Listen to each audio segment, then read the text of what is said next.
Hello बच्चों, आज हम स्टार्ट कर रहे हैं एक्सरसाइज 1.3। पहले उसकी इंट्रोडक्शन देखते हैं, then will do the exercise. ठीक है, चैप्टर 1 चल रहा है क्लास 11 मैथ्स का सेट्स। तो 1.3 एक्सरसाइज की इंट्रोडक्शन देखते हैं। सबसे पहले हमें पता होना चाहिए सबसेट क्या होता है। तो सबसेट की डेफिनेशन देखिए, a set A is said to be a subset of a set B if every element of A is also an element of B. ठीक है, किसी सेट को हम किसी दूसरे सेट का सबसेट कब बोलेंगे? जब गिवन सेट के सारे एलिमेंट जो हैं वो दूसरे वाले सेट में भी होंगे। Only then first set will be the subset of the other set. ठीक है, देयरफॉर उसको लिखने का तरीका है, ये सिंबल है सबसेट के लिए। ठीक है, like this, A is a subset of B. ये कब होगा? If A belongs to capital A. कोई छोटा कोई भी एलिमेंट अगर ए को बिलोंग कर रहा है, दैट इम्प्लाइज कि वही एलिमेंट जो है वो बी सेट को भी बिलोंग कर रहा है। यानी कि हर एक एलिमेंट सेट ए का सेट बी का भी एलिमेंट होना ज़रूरी है। Only in that case will say A is a subset of B. ठीक है बच्चों, ये सिंबल पे ध्यान देना है। ये सिंबल होता है इम्प्लाइज का, और अगर इस दोनों तरफ ये एरो लगा है, इट मीन्स, इसको कहते हैं two way implication. That means if and only if. That means कि अगर यहाँ पे कुछ कंडीशन लगाते हैं तो वो सिर्फ अगर इसकी वजह से ये पॉसिबल है तो इसकी वजह से ये भी पॉसिबल होगा। उसे कहते हैं टू वे इम्प्लीकेशन। जब आगे आएगा then will see in detail. Okay, subset की एक और डेफिनेशन बोल सकते हैं, A is a subset of B if A is an element of A implies that A is also an element of B। ठीक है, हम कब बोलेंगे A B का सबसेट है? अगर कोई एलिमेंट जो A का है वो B का भी एलिमेंट होगा। Only in that case will से A is a subset of B। And if A is not a subset of B, तो हम कैसे लिखते हैं? सबसेट के साइन को इस तरह से कट कर लेते हैं। It means A is not a subset of B। Okay, अब इसके बारे में कुछ प्रॉपर्टीज देख लेते हैं। Every set is a subset of itself. ठीक है, हर एक सेट अपना सबसेट होता है। A is a subset of A, likewise B is a subset of B, C is a subset of C. ठीक है बच्चों, तो हर एक सेट अपना सबसेट होता है। And phi is a subset of every set. Phi का मतलब क्या होता है? Phi is nothing. ठीक है, जिसमें कोई भी एलिमेंट नहीं है, एम्प्टी सेट जिसको हम कहते हैं। तो phi is a subset of every set या empty set is a subset of every set. तो हर एक सेट के ये एलिमेंट्स होंगे ही क्या? एक तो वो अपने आप, और दूसरा फाई। ठीक है, तो ये प्रॉपर्टीज़ हैं आपकी सबसेट की।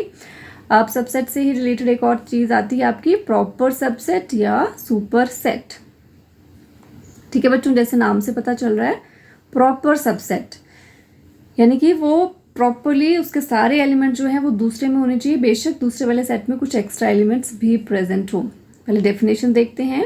If A is a subset of B and A is not equals to B. ठीक है, इससे क्या पता चला? जैसे देखिए, अगर ए में एलिमेंट है ये 1 2 3। ठीक है, अगर ए में एलिमेंट है 1 2 3 तो बी में उससे ज़्यादा एलिमेंट होंगे, तभी ए और बी दोनों इक्वल नहीं होंगे। ठीक है, ए सबसेट है बी का मतलब ए के सारे एलिमेंट्स तो बी में हों ही, लेकिन बी में उसके अलावा भी कोई एलिमेंट हो, उस केस में हम इस जो आपका सबसेट है ए, उसे हम बोलेंगे प्रॉपर सबसेट ऑफ बी। ठीक है, if A is a subset of B and A is not equals to B, then A is called the proper subset of B and B in that case is called superset of A. ठीक है, B जो है वो ए का super set है और ए जो है वो प्रॉपर सबसेट है बी का। ठीक है बच्चों, आगे देखते हैं। नेक्स्ट है सिंगलटन सेट। सिंगलटन वर्ड बना है सिंगल से, और सिंगल का मतलब होता है सिर्फ एक, ओनली वन। तो if set A has only one element then it is called singleton set. For example, A में अगर एक ही एलिमेंट है तो A will be known as singleton set. ठीक है, जिस सेट में एक ही एलिमेंट होगा उस सेट को बोलेंगे हम singleton set. Okay, next subsets of set of real numbers. तो आपको पता है रियल नंबर जो हैं that consist of rational number and irrational numbers. और रैशनल नंबर्स के अंदर ही आते हैं आपके सारे इंटीजर्स के अंदर ही आते हैं सारे नेचुरल एंड होल नंबर्स। ठीक है, सारे नेचुरल नंबर इंटीजर्स में आते हैं, सारे इंटीजर्स रैशनल नंबर्स में आते हैं, और रैशनल प्लस इररेशनल दोनों मिलकर बनते हैं आपके रियल नंबर्स। तो इसको अगर हम सबसेट की फॉर्म में देखें तो क्या लिख सकते हैं, देखिए नेचुरल नंबर जो हैं वो सबसेट हैं इंटीजर्स का, और इंटीजर सबसेट हैं रैशनल नंबर्स के, और रैशनल नंबर सबसेट हैं रियल नंबर्स के। सिमिलरली इररेशनल नंबर्स भी सबसेट हैं रियल नंबर्स के। बट अगर मैं पूछूं इंटीजर्स या नेचुरल नंबर सबसेट हैं इरेशनल नंबर के, तो नहीं, नेचुरल नंबर्स या इन सब नंबर्स का इरेशनल से कुछ लेना देना नहीं है। That's why natural number is not a subset of irrational numbers. ठीक है, N stand for natural numbers, Z integer, Q rational and T irrational numbers, और R stand for real numbers. मतलब इन सबके सेट हैं ये। ओके, नेक्स्ट टॉपिक आता है आपका intervals as subsets of real numbers. ठीक है, जहाँ पे भी कैपिटल आर पढ़ोगे आप, दैट मीन्स कि वो किसका सेट है, वो सारे रियल नंबर्स का सेट है। तो अब हम देखते हैं इसमें हम इंटरवल्स की फॉर्म में पढ़ेंगे, और सारे इंटरवल जो होते हैं वो सबसेट होते हैं रियल नंबर्स के। अगर ए और बी दो एलिमेंट्स हैं जो बिलोंग कर रहे हैं रियल नंबर्स को, और वी कैन से ए और बी कोई दो रियल नंबर्स हैं, और एक और केस लेके चलते हैं कि जो ए है वो छोटा है बी से। ठीक है, इन दैट केस ये 4 टाइप्स के आपके इंटरवल्स बनते हैं। ठीक है, ए बी यहाँ पे देखिए ये पैराथीसिस है, या स्मॉल ब्रैकेट भी बोलते हैं इसको, जैसे ओ की शेप में है ना। अगर इसको पूरा से कनेक्ट कर दें तो ये ओ की शेप बना रही है, तो ओ से याद रखना है आपने ओपन इंटरवल। ठीक है, अगर पैराथीसिस या स्मॉल ब्रैकेट लगी है दोनों इंटरवल्स में, देन विल से कि कौन सा इंटरवल है, ये ओपन इंटरवल है। और इसका मतलब क्या होता है, अगर किसी सेट में इस तरह से लिखा गया है, दैट मीन्स कि वो सेट जो है वो that consist of y such that y की रेंज क्या होगी, ए से बी तक। लेकिन यहाँ पे क्योंकि ओपन इंटरवल है, दैट मीन्स कि ए और बी दोनों ही इंक्लूडेड नहीं है, तो यहाँ पे इक्वल्स टू का साइन नहीं आएगा, सिर्फ ग्रेटर देन और लेस देन का साइन आएगा। मतलब वाई कोई एलिमेंट है जो ए और बी के बीच में कहीं लाई कर रहा है। ठीक है, ए से बड़ा है, बी से छोटा है, ना तो ए के बराबर है ना ही बी के बराबर है। That's why this is called open interval. A और बी दोनों ही इसमें इंक्लूडेड नहीं होंगे। और उसको नंबर लाइन में लिखना हो तो कैसे लिखते हैं, देखिए इनके साथ में दोनों ओपन वाले ब्रैकेट्स हैं, तो यहाँ पे ओपन ओ बनाओगे आप, खाली हॉलो ओ। इसका मतलब ये है और इसी का मतलब ये है, सबका मतलब एक ही है। ए और बी क्या है, ओपन इंटरवल, यानी कि इस इंटरवल में ए और बी इंक्लूडेड नहीं है, सिर्फ यहाँ से लेके यहाँ तक ही आपके नंबर्स होंगे। नेक्स्ट है क्लोज्ड इंटरवल, जैसे सी बनाए ना, सी से आप याद रख सकते हो क्लोज्ड, ओ से ओपन और सी से क्लोज्ड इंटरवल। क्लोज का मतलब है ए और बी दोनों ही वैल्यूज़ क्या हैं, इंक्लूडेड हैं इस इंटरवल में। तो यहाँ पे साइन देख सकते हैं आप, इक्वल्स टू का भी आया है, x is greater than equals to A. X जो है ए से बड़ा या ए के बराबर हो सकता है, and x is less than B, और इक्वल्स टू का मतलब है एक्स जो है बी के बराबर भी हो सकता है और एक्स से और बी से छोटा भी हो सकता है। तो जब एक क्लोज इंटरवल होता है तो यहाँ पे आपके जो ये यहाँ पे हॉलो थे, खाली थे, ये दोनों आपके सर्कल्स यहाँ पे इनको फिल कर देंगे। तो दैट मीन्स कि ये दोनों क्या है, वैल्यूज इंक्लूडेड हैं। और ये कौन सा इंटरवल बन रहा है, ये बन रहा है क्लोज्ड इंटरवल। ठीक है, सिमिलरली दो और इंटरवल हो सकते हैं, दोनों को भी हम ओपन इंटरवल की कैटेगरी में रखते हैं। एक तरफ क्लोज्ड है, एक तरफ ओपन है, एक तरफ ओपन है, एक तरफ क्लोज्ड है। जो क्लोज्ड है वो वाली वैल्यू इंक्लूडेड है, और जो ओपन है वो वैल्यू इंक्लूडेड नहीं है। सिमिलरली यहाँ पे ए ओपन है तो ए ओपन, और बी इंक्लूडेड तो बी यहाँ पे इंक्लूडेड है। ठीक है, तो जो इंक्लूडेड है वहाँ पे इक्वल्स टू का साइन आएगा, और जो इंक्लूडेड नहीं है वहाँ सिर्फ इनइक्वालिटी या तो लेस देन या ग्रेटर देन का ही साइन आएगा। एंड वन मोर थिंग, जहाँ पे आपको आगे इंटरवल्स मिलेंगे तो इन्फिनिटी चाहे पॉजिटिव हो चाहे नेगेटिव हो, हमेशा ओपन इंटरवल में लिखी जाती है ना। जैसे एक और एग्जाम्पल ले सकते हैं। ठीक है, तो यहाँ पे देखिए 0 इंक्लूडेड है, लेकिन इन्फिनिटी के साथ कभी भी क्लोज्ड ब्रैकेट नहीं आती। इन्फिनिटी जो है हम एग्जैक्टली पता भी नहीं होता कौन सा नंबर है, तो हम उसको कैसे अपने उसमें इंक्लूड कर सकते हैं। तो इन्फिनिटी हमेशा चाहे पॉजिटिव इन्फिनिटी हो या negative, always with open interval. ठीक है बच्चों, अब आगे देखते हैं। ओके, नेक्स्ट आता है लेंथ ऑफ एन इंटरवल। अगर आपको कोई इंटरवल दिया है, चाहे ऐसे ओपन ब्रैकेट्स में है, चाहे क्लोज्ड में है, चाहे क्लोज्ड प्लस ओपन, चाहे ओपन प्लस क्लोज्ड, इस तरह से कोई भी इंटरवल है, इसकी लेंथ कितनी होती है, तो वो हमेशा अपर वैल्यू माइनस लोअर वैल्यू होती है। तो b minus A is the length of any interval. इनमें से कोई भी इंटरवल हो सकता है, उसकी अगर आपको लेंथ पूछी जाए तो हमेशा b माइनस ए होगी। ओके बच्चों, नेक्स्ट है आपका टॉपिक पावर सेट। तो पावर सेट क्या होता है? It is the collection of all the subsets of a set ए। जैसे कि आपको ए सेट दिया है, यहाँ पे देखिए ये ए सेट दिया है, ठीक है। इसमें 2 एलिमेंट्स हैं 1 and 2। तो हमने कहा पावर सेट क्या होगा? जो भी गिवन सेट है उसके सारे सबसेट्स की कलेक्शन, या ऐसे कह सकते हैं उसके सारे सबसेट्स का अगर आप एक सेट बनाते हो तो that will be known as power set of the given set. और उसको हमेशा डिनोट करते हैं P फॉर पावर, और ब्रैकेट्स में होगा जिस भी सेट का वो पावर सेट है उसका नाम, ठीक है। जैसे यहाँ पे एग्जाम्पल लिया था, A के 2 एलिमेंट्स हैं 1 and 2। तो इसके कितने सबसेट्स होंगे? देखिए हमने अभी कहा था 5 जो होता है वो सबका सबसेट होता है। तो एक तो 5 हो गया इसका सबसेट।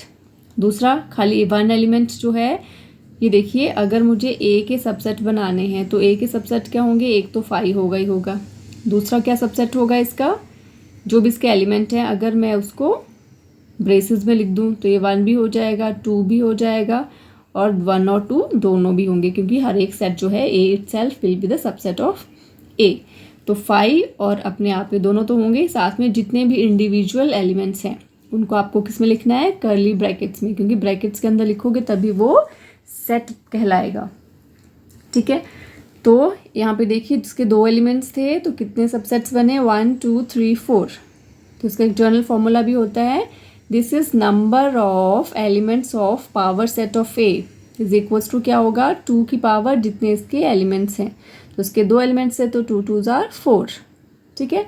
और नंबर ऑफ एलिमेंट्स ऑफ ए कितने होंगे? अच्छा ओके, इसको जनरल फॉर्मूला में लिख सकते हैं, नंबर ऑफ एलिमेंट्स अगर ए में m है then will say number of elements in power set of A will be 2 raised to power m, ठीक है। इसका जनरल फॉर्मूला हो गया। तो पावर सेट क्या हुआ? कलेक्शन, किसी भी गिवन सेट के सारे सबसेट्स की जो कलेक्शन होगी that will make your power set.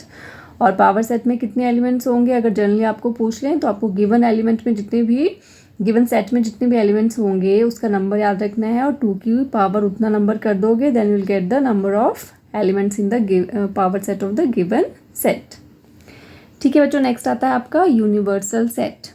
तो यूनिवर्सल सेट क्या होता है? जैसे नाम से पता लग रहा है ना यूनिवर्सल, तो बेसिकली हम इसको सेट ऑफ ऑल सेट्स भी कहते हैं।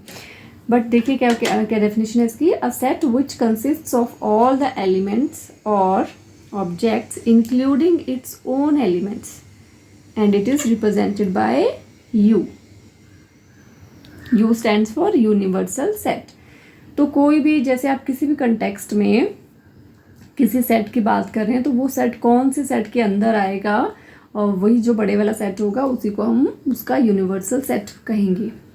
जैसे फॉर एग्जांपल इफ आई से कि कोई सेट है सारे इवन नेचुरल नंबर्स का, तो उसका यूनिवर्सल सेट क्या होगा? सारे नेचुरल नंबर्स का सेट, ठीक है। तो किसी भी कंटेक्स्ट में आप अगर कोई सेट की बात कर रहे हो तो उसी कंटेक्स्ट में उससे बड़ा सेट जिसमें कि उसके सारे एलिमेंट्स आए उस सेट को हम कहेंगे यूनिवर्सल सेट। ओके बच्चों, अब देखते हैं एक्सरसाइज 1.3। इसके इंट्रोडक्शन कंप्लीट हो गई है। जो हमने इंट्रोडक्शन में पढ़ा है वही सारी चीज़ें, वही सारे कंसेप्ट्स यूज़ होंगे आपके इस एक्सरसाइज में।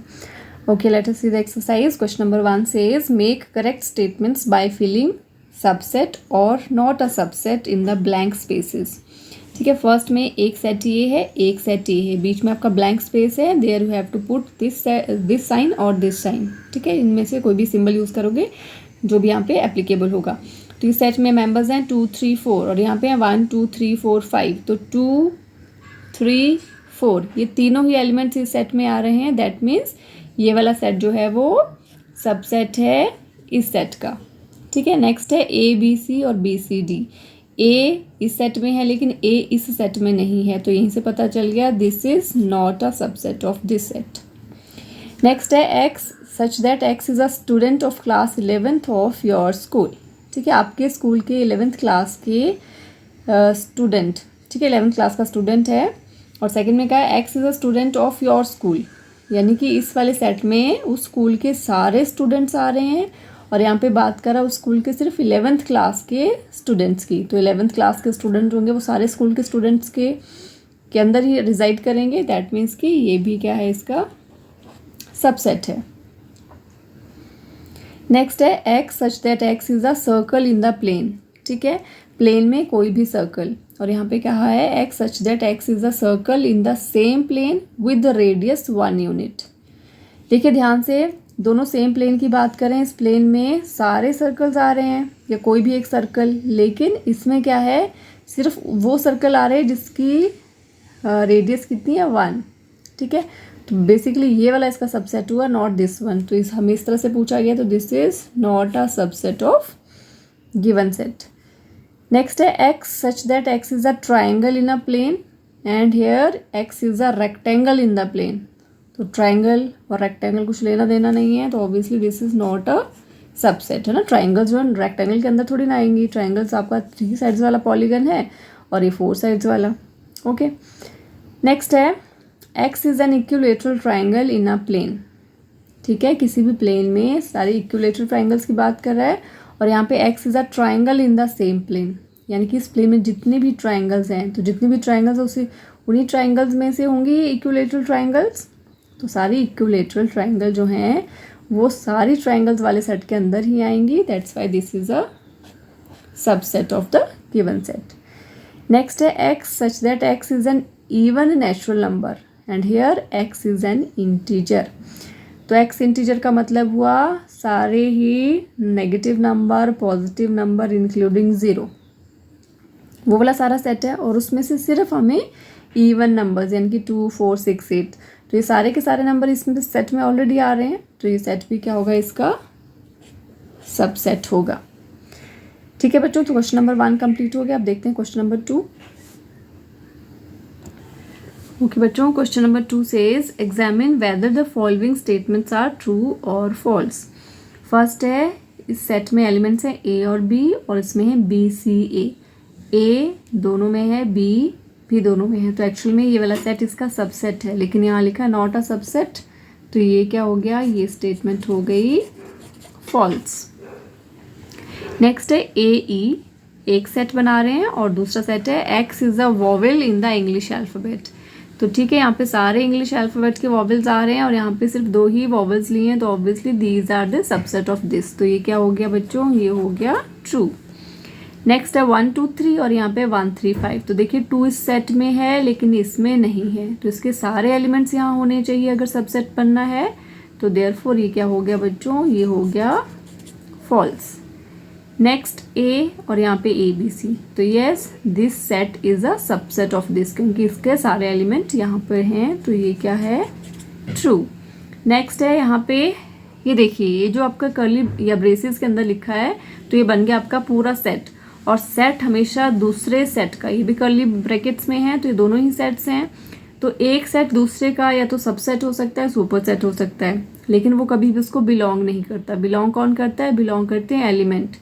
तो वैसे ए अगर यहाँ पे ब्रेसेस नहीं लगी होती तो फिर ये होता है ए एलिमेंट, और ए एलिमेंट तो इसको बिलोंग कर रहा है, लेकिन यहाँ पे लगी है ब्रेसेस, दैट मीन्स कि ये बन गया है एक सेट, तो this is not a subset of this, ये इसका एलिमेंट है, नॉट अ सेट सबसेट, तो ये हो गया आपका फॉल्स।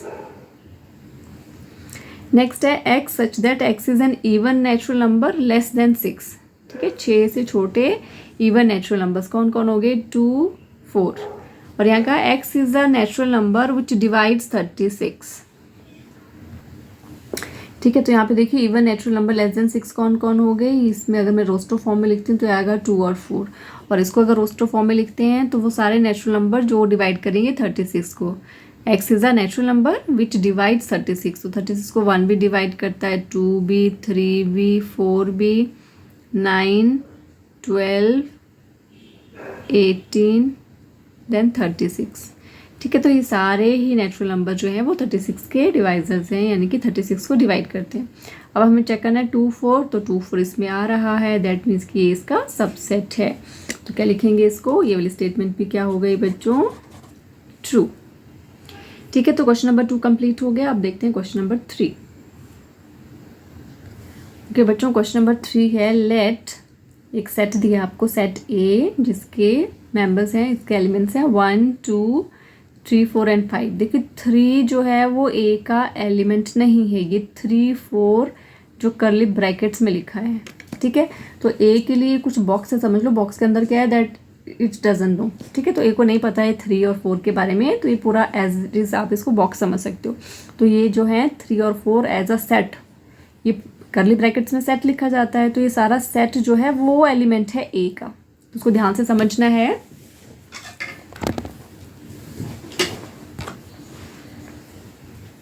ठीक है बच्चों, ध्यान से देखेंगे यहाँ पर। फर्स्ट आपको पूछा है which of the following statements are incorrect and why. आपको ये भी करेक्ट और इनकरेक्ट भी बताना है और क्यों है वो भी बताना है। तो फर्स्ट में लिखा है सेट 3 4, ये देखो सेट की फॉर्म में, तो क्या ये सेट जो है सबसेट है ए का? तो बताइए, अभी मैंने कहा था इन करली ब्रैकेट्स के अंदर जो लिखे गए कॉमास के साथ वो सारे इसके एलिमेंट्स हैं। तो बेसिकली 3 और 4 एज अ सेट वो इसके मेंबर है, मतलब इसके एलिमेंट है। तो यहाँ पे बिलोंग्स टू का साइन आना चाहिए था, सबसेट का नहीं।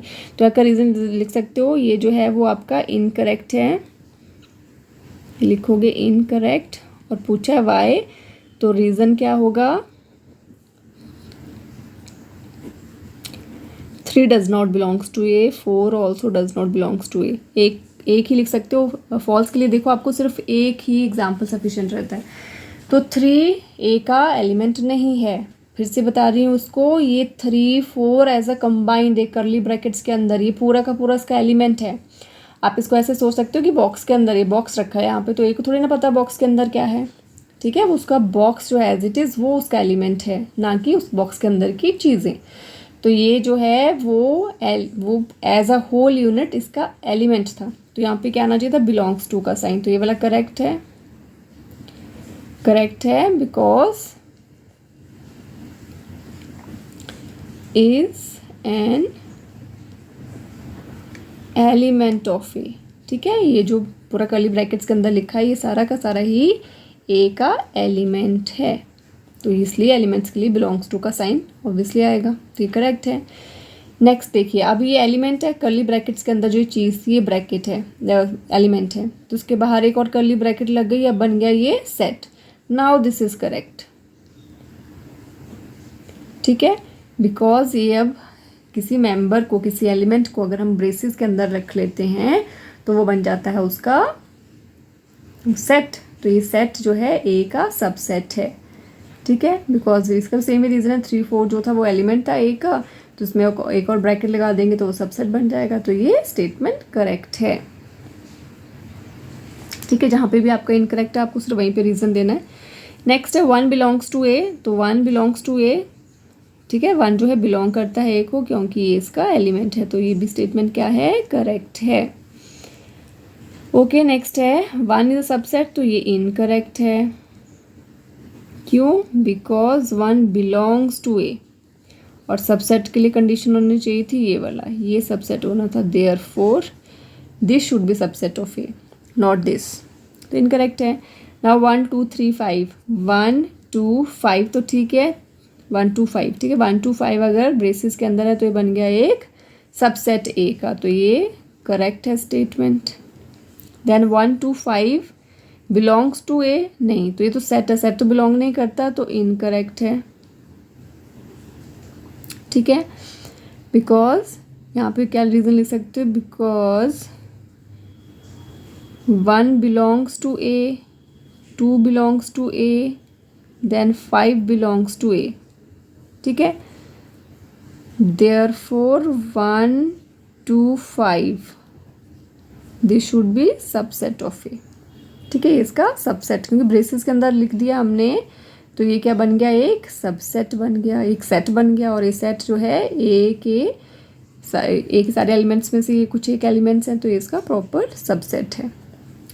नेक्स्ट है 1 2 3, अब यहाँ पे देखिए वही सबसेट है, बिलोंग्स टू ए, तो ये करेक्ट है, ठीक है। ये सेट है, सेट हमेशा सबसेट या सुपर सेट होगा, लेकिन जो एलिमेंट्स है वो हमेशा बिलोंग करते हैं। तो ये एलिमेंट्स नहीं थे, ये तो सेट था, तो ये वाली स्टेटमेंट करेक्ट है।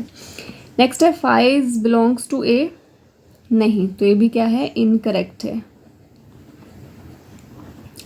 यहाँ पे ये होता 5 is a subset of A, because 5 जो है वो सबसेट है ए का। नेक्स्ट 5 इज अ सबसेट लिखा, तो ये करेक्ट है स्टेटमेंट, ठीक है, अगर फाई को एलिमेंट होना होता, इसको बिलोंग करना होता, तो यहाँ पे एज अ फाई एक एलिमेंट होना था ब्रेसेस के अंदर, कर्ली ब्रैकेट्स के अंदर, बट वो तो नहीं है। ठीक है, नेक्स्ट है फाई को हमने सबसेट की फॉर्म में लिखते अगर फाई यहाँ पे क्या होता है एलिमेंट है, तो ये हो गया आपका इनकरेक्ट। रीज़न क्या लिखोगे, because phi does not belongs to it. जब फाई एज अ मेंबर ही इसको बिलोंग नहीं कर रहा, तो फाई का सेट इसका सबसेट कैसे हो सकता है। ठीक है बच्चों, कोई डाउट हो तो आप कमेंट में लिख सकते हो। आप देखते हैं question number 4। Okay, question number 4 है write down all the subsets of the following sets. तो हमें सारे ही सबसेट्स लिखने हैं। अब देखिए, पहले सेट में एक ही एलिमेंट है, एक एलिमेंट का मतलब हुआ अगर मुझे सारे सबसेट्स लिखने तो कितने होंगे, नंबर ऑफ सबसेट्स। अभी हमने फॉर्मूला पढ़ा था, अगर नंबर ऑफ सबसेट्स निकालने हैं, अगर नंबर ऑफ एलिमेंट्स ए में जितने भी मान लो m हैं, तो उसके टोटल सबसेट्स कितने बनते हैं, 2 की पावर m। तो यहाँ पे एक ही एलिमेंट है, 2 की पावर 1 मतलब 2, तो इसके 2 ही सबसेट्स होंगे। तो हम यहाँ लिखते हैं सबसेट्स आर, एक सबसेट हो जाएगा फाई, क्योंकि हमने क्या पढ़ा था, फाई सबका सबसेट होता है। दूसरा यहाँ पे एक ही एलिमेंट है, तो दूसरा इटसेल्फ हो जाएगा, फाई एंड इटसेल्फ। सेकंड के सबसेट्स आर, ये देखिए फाई तो सबका होता है, फिर पहले अलग अलग सारे ही एलिमेंट्स को सेट की फॉर्म में लिख लीजिए और फिर सारे ही सेट को लिख लीजिए। फाई और इटसेल्फ तो हमेशा होंगे और इंडिविजुअली जो भी सेट्स हैं वो होंगे। तो इसके आगे 4, वैसे भी 2 की पावर 2 दैट इज़ 4। नेक्स्ट है 2 की पावर 3 यानी कि 8 होंगे। पहला फाई, फिर सारे एलिमेंट्स को अलग अलग से लिख लो, फिर 2 एलिमेंट्स लिख लें और लास्ट में सारे ही एलिमेंट्स लिख लें। 1 2 3 4 5 6 7, 1 2 3 1 2 2 3, ओके 1 3 रह गया था बच्चों, 1 इज़ 1 3। ठीक है, पहले हमेशा 1 1 वाले, फिर 2 वाले, और चलो इसको लास्ट में कर देते हैं। ये लास्ट में आ जाएगा 1 2 3। ठीक है, फाई सबसे पहले और इटसेल्फ लास्ट में लिखिए, ऑर्डर बनेगा तो कोई मिस नहीं होगा। फिर 1 1 एलिमेंट वाले लिख लीजिए, फिर 2 2 एलिमेंट्स वाले, फिर 3 वाले, और ज़्यादा होते तो सो ऑन। तो 1 2 3 4 5 6 7 8, 2 की पावर 3 इज़ 8, तो सारे करेक्ट हैं। अब देखिए, फाई का मतलब नथिंग, नथिंग मतलब 0, तो 2 की power 0 is 1, anything raise to, देखिए 2 की पावर 0 इज़ 1, तो 1 क्या होगा, इसका सबसेट एक ही होगा, दैट इज़ फाई इटसेल्फ। ठीक है, तो ये हो गया आपका question number 4 complete. Okay, next है question number 5। How many elements has power set of A if A का कोई भी मेंबर नहीं है। फाई मतलब कोई भी मेंबर नहीं है, कोई भी मेंबर नहीं मतलब 0, तो 2 की पावर 0 भी पड़ा था 1, तो इसका सिर्फ एक ही एलिमेंट होगा। तो number of elements in power set of A is equals to 1, और we can say only 1 element will be there in power set of A, और वो कौन सा मेंबर होगा, वो फाई ही होगा। ठीक है बच्चों, क्वेश्चन नंबर 5 कंप्लीट हो गया। अब देखते हैं question number 6। Okay, question number 6 है write the following as intervals. तो यहाँ पे आपको सेट बिल्डर फॉर्म में दिया है, तो आपको सिंपल इसको नंबर्स में लिखना है, ओपन ब्रैकेट या ओपन इंटरवल या क्लोज इंटरवल की फॉर्म में। तो फर्स्ट इंटरवल है x such that x belongs to r where x is greater than -4 and less than equals to 6। तो कैसे लिखेंगे इसका आंसर बच्चों, देखो अभी हमारे को ये a है और ये b है, तो जहाँ पे इक्वल्स टू का साइन नहीं लगा है वहाँ पे ओपन ब्रैकेट, और जहाँ पे इक्वल्स टू का साइन लगा है वहाँ पे क्लोज ब्रैकेट। ठीक है, तो यहाँ पे वैल्यू है, पहले a है -4 और यहाँ पे है 6। ठीक है, अब देखिए नेक्स्ट, कहीं भी इक्वल्स टू का साइन नहीं है तो ओपन ब्रैकेट, यहाँ पे देखिए यहाँ पे इक्वल्स टू का साइन है क्लोज्ड, और यहाँ पे नहीं है तो ओपन, यहाँ पे दोनों तरफ इक्वल्स टू का साइन है तो दोनों तरफ क्लोज्ड। a है यहाँ पे -12, b है -10, यहाँ 0 एंड 7, यहाँ 3 एंड 4। ठीक है, जहाँ भी इक्वल्स टू का साइन है वहाँ पे क्लोज्ड, और जहाँ इक्वल्स टू का साइन नहीं है वहाँ पे ओपन ब्रैकेट। ठीक है, नेक्स्ट है question number 7, right the following intervals in set builder form. ठीक है, जैसे यहाँ पे हमने इसको इस फॉर्म में लिखा, नेक्स्ट क्वेश्चन में ये वाला दिया है आपको और इस फॉर्म में लिखना है। सिंपल है, कैसे लिखेंगे, set of all x such that x belongs to real numbers and where x की रेंज क्या है, ओपन ब्रैकेट है तो इक्वल्स टू के साइंस नहीं आएंगे, 3 and 0। नेक्स्ट में देखिए x such that x belongs to R और दोनों क्या हैं, क्लोज्ड हैं, तो this is 6 and this is 12, x is greater than equals to 6 less than equals to 12।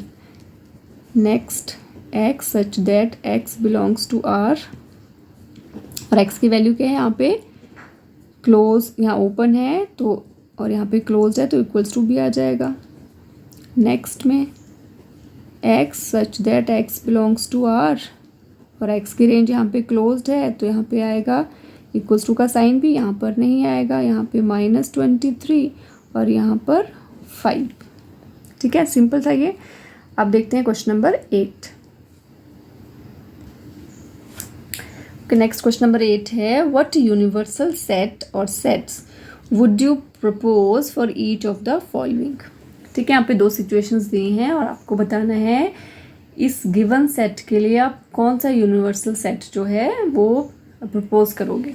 ठीक है, तो फर्स्ट है the set of right triangles. तो आपको सोचना है राइट ट्राइंगल से बड़ा मतलब कौन सा ऐसा सेट हो सकता है जिसके अंदर सारी की सारी राइट ट्राइंगल्स आएँ। तो एक तो हम अगर कहें कि सारी ट्राइंगल्स का सेट, तो सारी ट्राइंगल्स में राइट एंगल ट्राइंगल्स भी आएंगी। Okay, one is that. और क्या और कोई हो सकता है, तो ऑफ कोर्स राइट ट्राइंगल जो है, ट्राइंगल्स क्या है, एक पॉलीगन है तो सारे ही पॉलीगन्स वाले जो सेट्स होंगे उसके अंदर सारी ट्राइंगल्स आएंगे और सारी ट्राइंगल्स के अंदर सारी राइट ट्राइंगल्स भी आएंगी। तो क्या लिख सकते हैं, the universal set for this may be a set of all triangles और एक और set of all polygons। ठीक है, जितने भी पॉलीगन्स हैं, क्योंकि पॉलीगन्स में ही आपके ट्राइंगल्स आएंगी और ट्राइंगल्स के अंदर ही आपकी राइट ट्राइंगल्स आएंगे। तो ये दोनों सेट्स पॉसिबल हैं, ऑल ट्राइंगल्स का सेट और सारे पॉलीगन्स का सेट। ओके, नेक्स्ट आता है आपका सेट ऑफ आइसोसेलेस ट्राइंगल्स। तो भी अगेन सेम होगा, the universal set of this set may be a set of all triangles, may be set of all triangles or set of all polygons, और ऊपर लिख सकते थे आप इसको, और set of all 2D figures. देखिए आपके जो ट्राइंगल्स हैं वो भी क्या है, 2D फिगर्स हैं, तो सारी ही 2D फिगर्स के अंदर ही आपकी ट्राइंगल्स आएंगी और उसी में आपके आइसोसेलेस और राइट ट्राइंगल। तो ये सारे दोनों में सेम आंसर्स आप लिख सकते हो। ठीक है, नेक्स्ट है question number 9, given the sets, A set में दिया है एलिमेंट्स है 1 3 5, बी सेट में 2 4 6 और सी सेट में है 0 2 4 6 8। Now, which of the following may be considered as universal set or sets for all the 3 sets A, B and C? ठीक है, तो फर्स्ट ऑप्शन में 0 से लेके 6 तक सारे नेचुरल नंबर्स हैं, 0 से लेके 6 तक होल नंबर सारे। तो देखिए A में है 1 3 5 तो 1 3 5 ये तो आ रहे हैं, B में है 2 4 6 2 4 6 भी आ रहा है, C में है 0 2 4 6 8 0 2 4 6 8 नहीं आ रहा। ठीक है, कैसे लिख सकते हैं, वैसे आप सीधा आंसर लिख सकते हो, 9 हो जाएगा, बट चलो अगर मैं इसको ले लेती हूँ, कोई एलिमेंट सेट का नाम दे दिया x, तो यहाँ पे क्या है, जो a है वो तो सबसेट है x का, b भी सबसेट है x का, but C is not a subset of X, therefore it is not a universal set for A, B and C. ठीक है, तो ये वाला आपका नो हो गया. ठीक है, दिस इज नॉट. नाउ 5, अभी जो the following may be consider as, नहीं तो देखो तो सिंपल ये है, A is not a subset of phi, B is not a subset of phi, C is also not a subset of phi, तो therefore not universal set for given sets. Now here, हाँ जी, तो इसको भी अगर मैं किसी set का नाम y दे देती हूँ तो यहाँ पे देखो A 135 135, तो yes A is a subset of y. Now B में 246 246, तो yes B is also subset of y. C is 02468 02468, C is also subset of y, therefore yes, it can be the universal set of the for the given sets A, B and C.